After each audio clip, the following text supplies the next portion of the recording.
Sagittarius. How you doing, honey bunches of oats? Today we're talking about the new moon that we have coming up in Cancer, right over here in our 8th house of transformation, death, rebirth, sexuality, shared possessions, taxes, all that good stuff.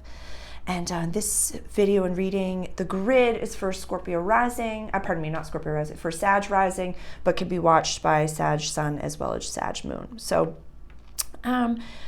we're talking about some practical magic here. That's kind of what's coming to mind. So I would definitely love to highlight, I posted a practical manifestation technique that I feel could be really advantageous for your reading right now, because there's a little bit of, I don't want to say confusion going on, but it's almost like some of you don't really know where to go or what to do. And we have some transits that are going to be going on, that the North Node is going to be in Aries for the next 18 months. So the North Node was in your 6th house of everyday life and practical service for the past 18 months. So maybe some of you have changed jobs, come into a more prosperous job, and you've really been releasing old ideas of like what you had to do in this world, your soul purpose. And like it was just, that's over. So now we have our North Node going into our 5th house of play and creativity and romance and childlike spirits, kiddos if you want those, joy. So like for some of you, if you're interested in starting a family or if having more kiddos, talk to your partner, hop on that pop. That's a good time for us to be doing that with that transit alone. But to me, with the South Node that's going to be going through our house of community, friendship, and wishes for the future, that's going to be releasing old ideas of like who we wanted to be within the whole, within the realm, releasing old friends, releasing patterns. This is releasing codependence, like codependency, South Node in Libra. It's just, we're getting rid of that. We're getting rid of that. We might be presented with certain situations that might trigger old addictive patterns, old like, let's go do this and forget all of our problems. It's like, you don't need that vibe around you. You need supportive leaders, people that are shooting their shot just as much as you are, and not so much like the hanger-oners is what I would like to say. Because this new moon being in our house of shared possessions, like, you're a star and have so much to offer. We have Mars in your 10th house of legacy, career, public life, and like public image. So like you are shining, you are being seen. You know, the sun for the summertime is a good time for you to be seen, Sag, depending on what hemisphere you're in, pardon me. But like this is a time that, you know, the nodal transits, I feel like gives us a choice. It says, are we going to step forward in courage, or are we going to fall back into old patterns of codependency? Are we going to fall back into old past life, you know, wet, warm blanket type of mentalities here? And the North Node going into Aries in your 5th house, I want to highlight, like, we've talked about addiction, we've talked about displaced, you know, all that. I think our full moon, we talked about addiction in the past. Yeah, we did. We talked about old addictions and stuff like that. So let's really look at what we've learned in the past little bit of time, what we've learned in the past 18 months, and how do we apply it? It can be really uncomfortable. I remember when I quit smoking cigarettes, like, and I was a pack a day of Marlboro Red 100s, and I was waitressing, and it was just like the gossip when you're out there and you can just chat about anything and you can just be miserable and you can just commiserate with your friends. It was just so delicious. So when I quit smoking and it's like I'm just breathing my clean fucking fresh air and I don't get the gossip and I don't get the good stuff, like I get it. Even yesterday I was out with a few gals. We went to the beach and, you know, as part of the conversation was like, oh, what, you know, when you're out on a date, what's your cocktail of choice? And, you know, it was like one person talking this, that, and the third, the other person talking this, that, and the third, and like then there was this like extended silence because you can't ask me that, and you don't want to ask like what was your old drink of choice. It was like anything that was on the fucking table, and then I would be taking all the things and just like looking for the nicotine under your fingernails. So we can't even go back and ask about old Sarah and, you know, when Sarah would drink. So it was a little bit of like an awkward pause. But then, you know, we just continued along with the fucking conversation. They didn't just like kick me out and say, well, Sarah doesn't drink, so we just can't even talk to her about anything.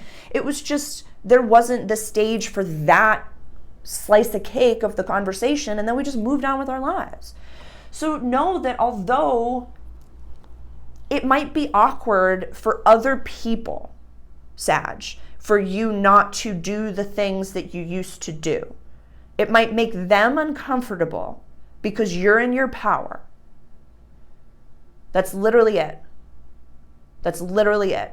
You standing in your power as such an incredible, vibrant, like life of the party, and you're just like, no, this is just my vibe. I'm sober in this.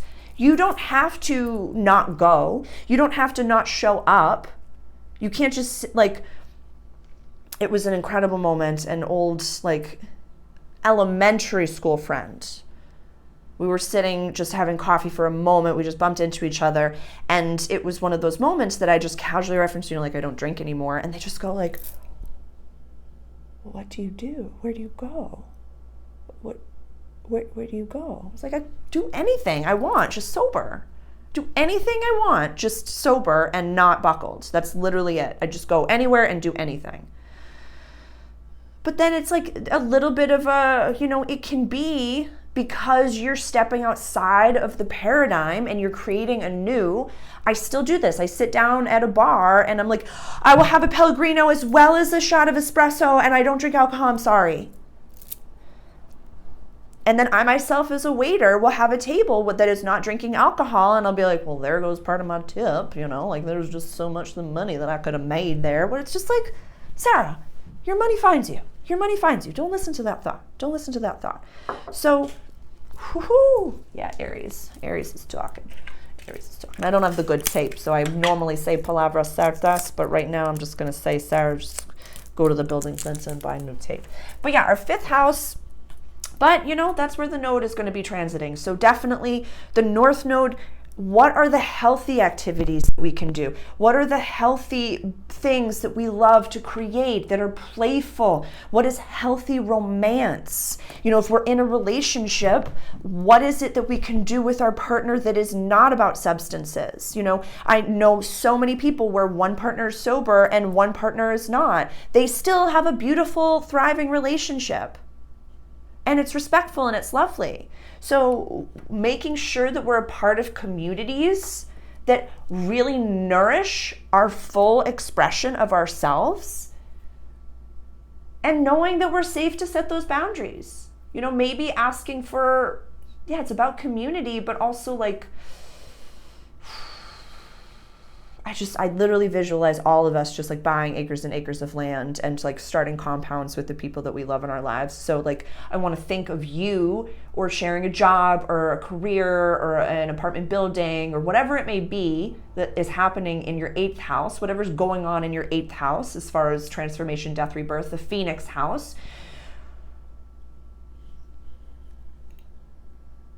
This is for some of you, and it's you, Sag, so I can say, like, if you want to try something new in the bedroom that you've never done before, if you want to, like, healthy BDSM, healthy, anything that you want to do, if you're curious about something new, and you want to have that be happening, talk to your partner ahead of time. Preface, like, go out, like, take them out to dinner and say, hey, I really want to try this new thing. Let's set some boundaries. Let's set some safe words, things like that. So maybe it's a new sexual experience that we want to be happening.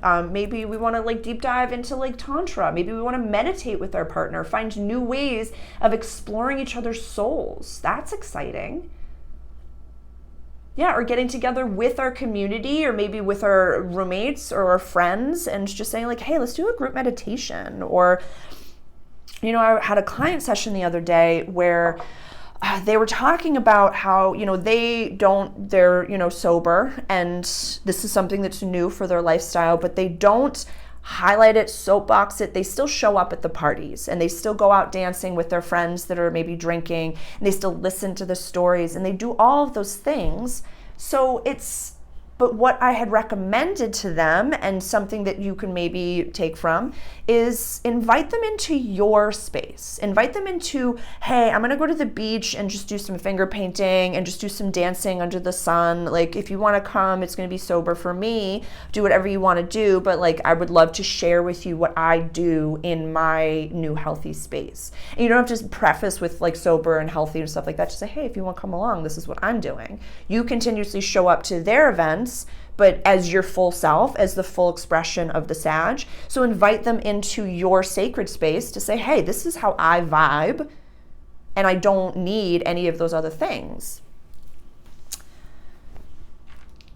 Yeah, the retrogrades that we have going on down here, this honestly, it just screams like a sobriety. It screams, and sobriety, I don't want to say if you choose to ingest alcohol, if you choose to ingest sugar, if you choose to ingest cannabis flower, whatever it is, that's so okay. But if you're using it to hide or to run or to or overeating, if you're choosing to do these things, love up on yourself and accept yourself. But this is like a sobering view. It's kind of like these planets down here, to me, retrograde says like when the club lights get turned on and you're like, wow, I've been dancing and vibing for the past 7 hours, but when I actually look at myself, I've had food in my teeth since dinner, my makeup is streaming down my face, the person that I was dancing with is actually like my cousin. Like, it's just, that is this sobering view, like taking the Neptune retrograde in Pisces, taking the rose-colored glasses off and seeing things clearly. That's what it is. It's seeing things clearly, a clear view. So use that same lens, anticipate the trajectory of the North Node transiting your 5th house of play for the next 18 months. Know that if people can't handle your clear vision and clear view, Sag, then they'll naturally leave. And that's amazing. That gives space for healthy new friends. What did I write down? It's not practical magic for you. It's clarity. It's full clarity, not sobriety, but clarity. Clarity in your vision for what you want.